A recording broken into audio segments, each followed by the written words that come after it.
I came home from work at the usual time.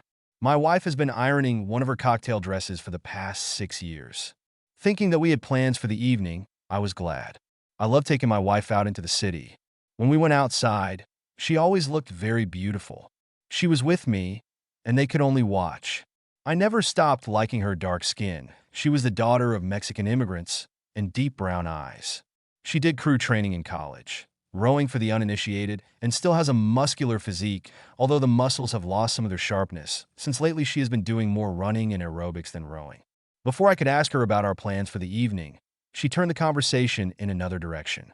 "You'll never guess who I ran into today," Maria said without slowing down the rhythm. "Anthony." "Anthony? Anthony?" I struggled to remember that name, especially since it referred to the person she would have been so happy to see, presumably after a while. There was only one Anthony that came to mind, and I ventured a guess. "Anthony, is this your high school boyfriend, Anthony?" I asked. "Yes. Can you imagine? From nowhere after all these years." For the record, Anthony was my wife's boyfriend for the last 2 years of high school. I've never met him, having met Maria in college, but I've heard of him. Oh my God, I've heard about him. They only broke up because their colleges were so far apart. But they were in love with each other, at least according to her. And although I met my future wife during orientation in the first year, and we immediately found a common language, I had to settle for friendship because she was not ready for a relationship yet. At the end of the first year, she agreed to become my girlfriend. But in the summer, she left for her hometown, Salinas, California. I visited her once for a few days and met her very large, very traditional Mexican family, but they readily accepted this white guy into their clan. I think my swarthy Italian skin contributed to this. I was wondering if Anthony showed up during that summer, but none of us brought up the subject, and I hoped that everything was behind us. "Where did you run into him?" I asked. "In the lobby of my office building. I was just returning from lunch and saw him in the lobby. I was trying to figure out if it was really him when he saw me. He recognized me immediately. He is a representative of a pharmaceutical company, comes to this region every other Wednesday, and was here to meet with some doctors in this building. Isn't that amazing?" "Yes, it's amazing," I agreed. I would be even more surprised if I didn't care how excited she was about it. I mean, what is the probability that we will meet by chance like this? It struck me so much. Anyway, we're having dinner tonight to catch up. That explained the cocktail dress. I didn't like the idea of having a third person with her during our dates. I preferred her to be alone. But it was a special situation, and I could put up with it to make her happy. "Oh, good. When do I need to be ready to go out?" She stopped stroking. "I'm sorry, honey. I didn't mean that we're all having dinner. Just him and me." I didn't like the way it sounded. "What do you mean? Just you and him? Why don't you want me to be present?" He asked if I wanted to have dinner so we could catch up, and I agreed. "We're just going to talk about old times, and I don't want to worry about what you think or what you might say about what happened before I met you. I just want to be able to speak freely. And besides, you'd probably be bored all the time. But you know I only love you, baby. Honey, it's totally inappropriate for a married woman to date another man alone, especially an ex-boyfriend. Even assuming nothing happens, what if someone we know sees you on a date with someone other than me? Henry, this is not a date. It's just a dinner for two old friends. I can't believe you're making me so upset about this." She put down the iron and picked up the dress to check for creases. "If this isn't a date," I asked, "then why are you making one of your cocktail dresses?" "You know I like to dress up when I go on a date," she countered. "It doesn't mean anything. It's like you don't trust me. I trust you, but it's not just a matter of trust. How would you like it if I insisted on going to dinner with one of my ex-girlfriends, and at the same time did not fail to tell you to stay at home? I would say that this is normal because I trust you and I know that you love me and only me." I didn't believe it for a minute. "Maria, this does not suit me. You're not going to have dinner with Anthony alone.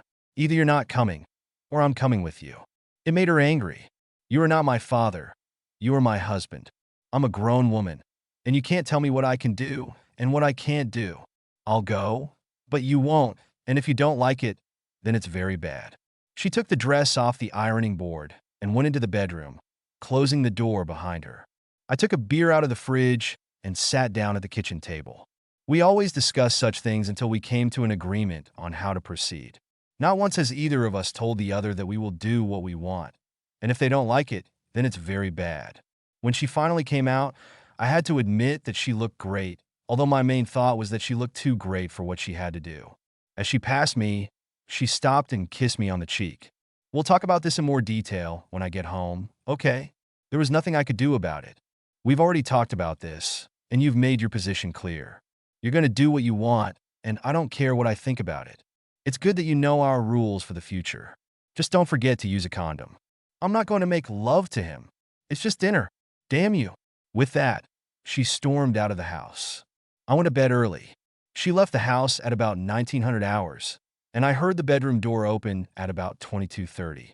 She immediately went to the shower, although she always took a shower in the evening, so there was nothing unusual about it. She slid towards me, and I saw that she was naked. She whispered in my ear, "Baby, I wouldn't mind today." I turned to her. "I'd just like to know who you're thinking about. Besides, I don't think we've reconciled yet." I rolled over onto my back. As expected, it was not very pleasant, but her arguments did not meet her expectations. "Well, would you rather I enjoyed being with you and then make love to him?" She snapped. Without turning around, I said, "So you admit that you like being with him?" "No, that's it. That's not what I meant. I meant that no matter what happens, I will only make love to you. I love you, damn it. And I don't understand why you can't figure it out and trust me." She just didn't understand. I sat down and turned to face her. "And I can't understand why you don't understand why it bothers me. It doesn't matter who you were to him before, but now you're my wife, and it seems like my feelings should have some weight. They always had weight before, but now that St. Anthony is in town, I've suddenly become just an obstacle that needs to be dealt with so that you can do what you want." Her head dropped. "You're right, baby. I'm sorry. I should have been more attentive to your feelings. I was caught up in the moment, the excitement of seeing him again, and I forgot who was really important to me. Can you forgive me?" Reassured that she finally understood, I pulled her to me. "Of course I can forgive you, sweetheart." She looked up at me with her beautiful brown eyes. "Can we make love now?" "We can," and we got busy. I forgot about it until 2 weeks later, when Maria called and said that she was late at work. She needed to finish some special project. It was Wednesday, the very day old Anthony was supposed to drive through on his usual schedule. I didn't believe it was a coincidence. And so, on the way home from work, I decided to stop by her office. On the way, I bought a couple of sandwiches, hiding behind the fact that I was just bringing her dinner. Well, am I not prudent? I checked in at the security desk and headed to her office. Maria worked in the reception area of a large insurance company, and this was the first time in 3 years that she had to stay at work. The front door was locked since it was off hours, so I knocked. The door was glass, so she saw me when she came to the door. I expected the office to be empty, but she was sitting at her desk and working, and of course she turned as soon as she saw me in the doorway. Her beautiful smile lit up her face. "Hi, baby, what a pleasant surprise." She came over and kissed me. "What do I owe you?" "I brought you a sandwich for dinner. I thought we could have dinner, even though you had to stay late at work." "How nice. Then let's eat. Just hurry up. The more time I spend out of work, the longer I have to be here." We ate for 15 minutes, talked about our days, and then I left her to do her own thing. I drove home feeling stupid for doubting her. Maybe this dinner was the end of it. They made up. She put him out of her mind, and that was it. I was ready to trust her. Until 2 weeks later, it all happened again. The same phone call came that she was being held up at work as part of another special project. If that was true, it meant that the company was putting more responsibility on her, and that was a good thing. But I couldn't shake the feeling that it was just a legend. The timing was too coincidental. This time I just called her, even though it was her direct line. I knew that the caller ID would identify me, and she would pick up the phone, and I would know that she was at work, unlike a call to a mobile phone, which she could answer no matter where she was. It would seem that this is an easy way to make sure that she is in the workplace when she said she would be. The entire office was equipped with cameras, so it was extremely unlikely that she would try to do anything in the office. I called her at 5:45 and again at 6:30, and both times she answered the phone on the second ring, without the slightest hint of anything unusual. A quick, "I love you," "I miss you, I want to hear your voice," and that was it. I calmed down with that, being sure that she was right, and I was just paranoid. When she came home on time the following Wednesday, when Anthony was in town, I finally accepted that it was over.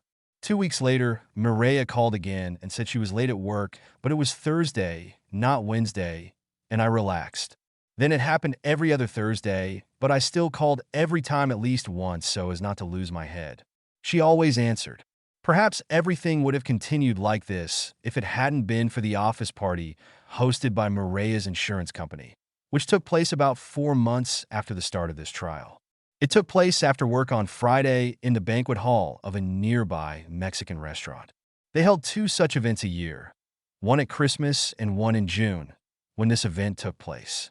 I recognized some of the faces, but I didn't know the names because I saw these people so rarely. As the evening progressed, I got into conversation with some of the other participants. Some of them were spouses/significant partners, and some were employees. A fateful conversation ensued with an elderly woman named Sheila, who introduced herself as an office manager and the main manager of additional work. "So you're putting an end to my married life," I said jokingly. She looked puzzled. "I'm sorry if that's the case, but I don't quite understand what you mean," she said. Trying to keep my levity, I mentioned the special projects that Mireya is regularly assigned, forcing her to stay for a couple of hours a couple of times a month. Her expression became serious. "I'm sorry, Henry, but I'm a little confused," Sheila said. "Over the past few months, I have not assigned your wife any additional projects. We only had a couple anyway, and other people got both of them.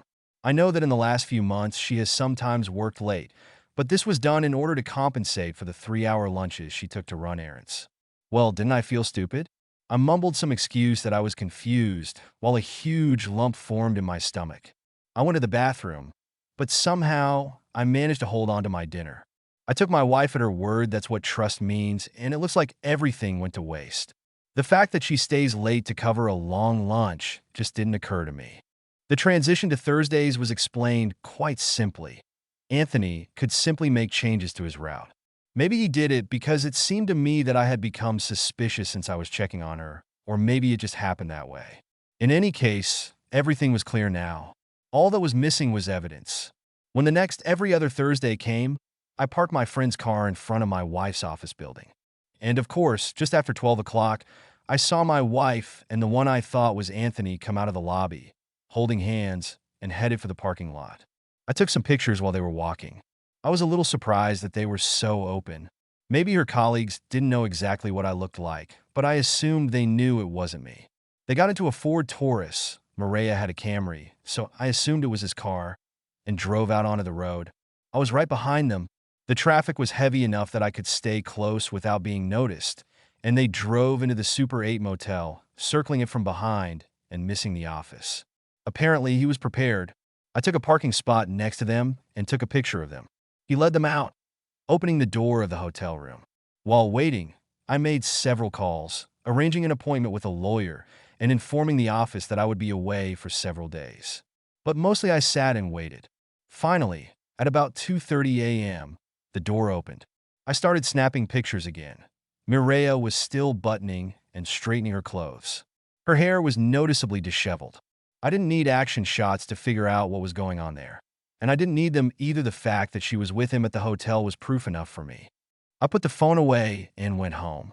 I was grateful that we didn't start a family and buy a house. This parting would be quite simple in terms of things.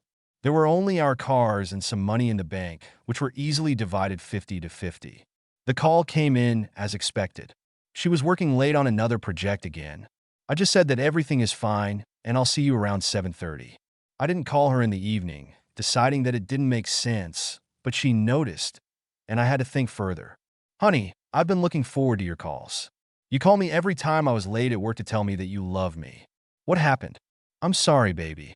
I was working on something in the garage. I lost track of time, and before I knew it, you were on your way home. I promise not to forget anymore, although I hope that the late evenings will end soon. Soon, I think. If not, then I will ask for a short break and ask you to transfer the projects to someone else. I am determined that the next time will be the last. I did everything I could, even split the finances. I paid all the bills and conducted banking operations so that she wouldn't notice anything. Although I knew what was going to happen, I didn't pursue her anymore. I had everything I needed. So when she called and said she was late again, I was at work and wasn't surprised. I had a snack on the way home. I ate, but I didn't taste it. Then I started to pack my things. It was a few hours before Maria's arrival, and I only had clothes and toiletries. The entire decor of the apartment was in the Mireia style, and the kitchen utensils were cheap and versatile. I didn't need any of this. I called her, as before, to leave everything as it is for the last time. By 7:25, when Mireia returned, I was fully packed and ready to leave, and my things were already loaded into the car. She was in a good mood when she walked through the door. "Hi, baby," she said. "How was your day?" She tried to kiss me, but I dodged. "Mireia, we need to talk." "Okay, honey, let me put these things down." We were sitting at the kitchen table, which had so many memorable moments over the years of our life together. She was just smiling at me, as if we were going to discuss whether to buy a new sofa that we were considering. She didn't even know what was waiting for her. "So, you've been working late a lot lately. How are your projects progressing?" "Great, great. They seem very impressed with my work. Hopefully, this will mean good prospects." "Tell me about them." "What?" Of course, she did not expect this, thinking that it would be enough to tell me that she had projects, and I would never express a desire to know the details. She hadn't thought that far ahead. "Projects, tell me about them." "What have you been doing?" "Well, it's just some analysis, of tariffs in certain areas and, well, stuff like that." "I'm glad you're doing well. Is there anything you would like to tell me?" "Just that I love you, but you already know that." I thought I knew until I found out about you and Anthony." She exhaled in despair. "It's that again, Henry. Damn it, I didn't do anything to him. I haven't even seen him since that one time, a few months ago." "Haven't seen him in months?" "It's true? Are you sure about this?" "Yes, Henry, I'm sure." But her expression betrayed the uncertainty of her words. She was worried. "Then maybe you can tell me who this guy is in these photos from 2 weeks ago, if it's not Anthony?" I spread out the photos I had taken on the table, in which she was depicted leaving the room in a mess. Her head fell off. The divorce papers were next on the table. "No, Henry, please. It was nothing. It was simple. Nothing. Can't we forget about it? Consultations or something else. Whatever you want." "Of course not, Mireia. I told you when we started dating that cheating is a reason to break up a relationship, and I don't accept it. You're my wife, and in the last few months alone, there have been countless occasions when I wasn't even the last person you made love to. And then you lied about it to the point that I had to show you the photos. You've shown a complete lack of respect for me and our marriage. We don't stand a chance. I thought we had a good marriage. I'm sorry that that me, wasn't enough for you." "Oh, Henry, please don't ever think that this has anything to do with you. I love you with all my heart, and it's never been about you. I can't even explain it.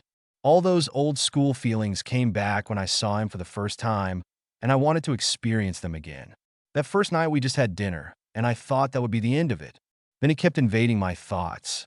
When you and I met, I was a virgin, so I've never experienced this with the man I thought was my first love. I got carried away with it, and when he came back 2 weeks later and invited me to lunch, I agreed. As a result, we ended up in a hotel. I did it voluntarily. I wish I could say I didn't want to, but I agreed. After that, it became easier each time, but less and less fun. I thought about ending it, but obviously I was too late. I am sorry, Henry. Please, I love you. Isn't there something I can do to fix the situation? I'm sorry too, Mireia. I really loved you." I left the apartment for the last time. For months later, the divorce was final. At least she respected me by not resisting. I got a 2-room apartment, and Mireia, to everyone's surprise, transferred to another office and moved in with Anthony. I completely focused on work until the divorce was finalized, received a good bonus, and put myself in line for a promotion when a large Japanese electronics company provided us with its business based on my presentation. I still missed her, even though I knew I would never be able to be with her again. She has always been the most beautiful woman in the world to me, so how could I stay with her after that? Almost a year after that last evening at the kitchen table, I received a message from Mireia, in which she informed me that she was in town and asked if we could meet for a drink. We agreed to meet at a small bar near my apartment. When I entered, I saw her at the other end of the room and immediately noticed that she had lost weight. She still looked beautiful, but in a different way. I greeted her warmly, hugged her lightly, and kissed her on the cheek. "So, What brings you to the city, Mireya? I asked, sitting down at the table opposite her. I ordered a Coke, as I had never been addicted to alcohol, which Mireya knew about, but I surprised her a little by adding strawberry daiquiri. She noticed. Alcohol, Henry? It's not like you. Over the past year, everything has changed a lot. Life is full of surprises. It's probably true. Actually, I'm thinking about moving back in. I miss this place. Can Anthony work in this area? It was a sincere question. I've already forgotten about anger and resentment. We are not together anymore. He cheated on me. Is it true? How ironic, I thought. It turns out that I wasn't the only permanent stop on his route. Even then, and he didn't stop with any of them even after I moved in with him. I'm really sorry to hear that. How did you find out about this? It seems there are other husbands who are less understanding than you. Several of them got together to physically express to him their displeasure that he was making love to their wives and offered to move to another place. After he left the hospital, he disappeared. I have no idea where he went. She didn't look very disappointed. It couldn't have happened to a nicer person. So, are you trying to get back to work at this office? I'm trying, but everything is postponed while I try to negotiate a specific case. She smiled at me with that smile of hers that I could never resist. But everything has changed, as I said before. And about what, Mireya? As if I didn't know. Henry, I'm very sorry for what I did. I was a fool who fell in love with a memory, with a man who no longer exists and may never have existed. We had a wonderful marriage, and I still love you. I've learned my lesson. Is there a chance? At that moment, a certain figure in a blue knee-length dress came through the door and walked towards my table, or rather, towards me. The tall blonde put her purse on one of the other chairs and kissed me on the cheek. Hi, baby. I'm sorry I'm late. I've had a long production meeting. Is this my drink? Without waiting for an answer, she took a daiquiri and pulled it through a straw for a long time. I know. I got your message. Is everything settled? Of course not. It doesn't happen like that, you know? But I've finished talking about work, and I'm ready to start our evening. I started to get acquainted. Renee, this is Mireya, my ex-wife. Mireya, this is my girlfriend, Renee. It's really nice to finally meet you, Renee purred, and it was completely sincere. I was very happy when Henry told me that you were in town and we would meet for a drink. I've heard a lot about you. I hope it's a little good, Mireya joked. Almost everything, actually. He speaks very highly of you. Except for the last few months of your marriage, but I guess that's to be expected, Renee replied. I saw Mireya's eyes become a little wet. He's a good guy, she said. Hold on to him. Be smarter than I was. I plan to do it. We have already set a date. I watched silently and with some pity as Mireya's eyes found the wedding ring on Renee's finger, and she seemed to deflate a little when I looked at her. Congratulations. It is wonderful. I'm happy for you. Renee smiled sadly. You were hoping to get him back, weren't you? I was hoping, Mireya admitted. I was hoping that in the intervening time we could try again. I didn't know you were seeing anyone, Henry, let alone engaged. I was hoping that maybe you would try your luck with me. But it looks like I don't have a chance anymore. I guess I should go. I wish you wouldn't do that, Renee said, putting her hand on Mireya's arm. I really wanted to get to know you better. Mireya was clearly puzzled. Why? Why would you want to meet your fiancé's ex-wife? Mireya, you have been a big part of his life for a long time and are very important to him. You helped make him the person I fell in love with. Why wouldn't I want to get to know you better? Even make friends? At the same time, I will never let you two stay together, but I think it's just common sense. Yes, Mireya said ironically. As someone once told me, it's not worth it for a person in a relationship to be alone with his ex. If only she had followed that advice when I gave it to her.